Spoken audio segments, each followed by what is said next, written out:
Allez, c'est parti, on va voir ce qu'elle a dans le ventre. 105. Ah ouais, 110, oui. Des vitesses hallucinantes, Et 110, tu les fais comme toi. des trottinettes électriques qui peuvent atteindre plus de 100 km/h, ici testées par des influenceurs français. Ces trottinettes surpuissantes, on peut les acheter librement sur Internet ou dans des magasins physiques, comme ici à Namur, des modèles pas vraiment bon marché. On est sur un modèle à 3 990 €. Mais en effet, ouais, ça reste des modèles qu'on ne vend pas tous les jours. C'est vraiment des modèles d'exception. Des modèles qui atteignent donc aussi des vitesses d'exception. Putain, mais je suis déjà à 80, gros, dans la montée. Oh.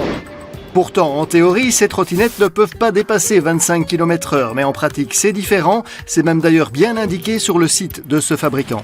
Normalement 25 km/h. Mais en effet, voilà, on est en 2025.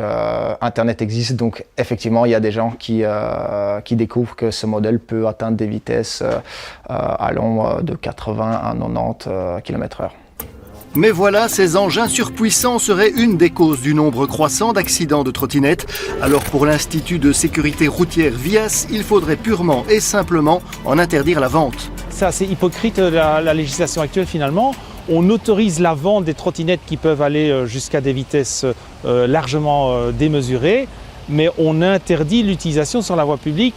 Or le jeune parfois l'achète en bonne foi en espérant qu'en roulant à 25, il va passer entre les mailles du filet. Mais même en roulant à 25 sur une trottinette qui peut dépasser cette vitesse, la trottinette sera confisquée. Et sur ces trottinettes, il est parfois assez simple de supprimer le bridage à 25 km/h. Il existe des modèles du genre la marque Kukirin, etc., qui sont vraiment, parfois c'est même une manipulation directement sur la trottinette.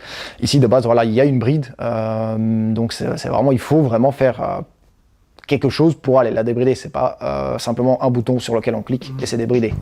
Cela dit clairement, du côté des vendeurs, on décline toute responsabilité en cas d'éventuel débridage. Je fais généralement même signer un petit papier où il est écrit que normalement sur la voie publique il faut rouler à 25 km/h, etc., qu'il ne faut pas normalement les débrider pour la voie publique et que s'ils le font, c'est leur entière responsabilité.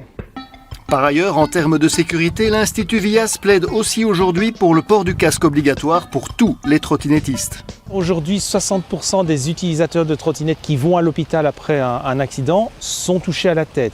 Et donc l'obligation du port du casque, qui est déjà d'ailleurs d'application dans certains pays, a vraiment tout son sens pour les utilisateurs de trottinettes électriques.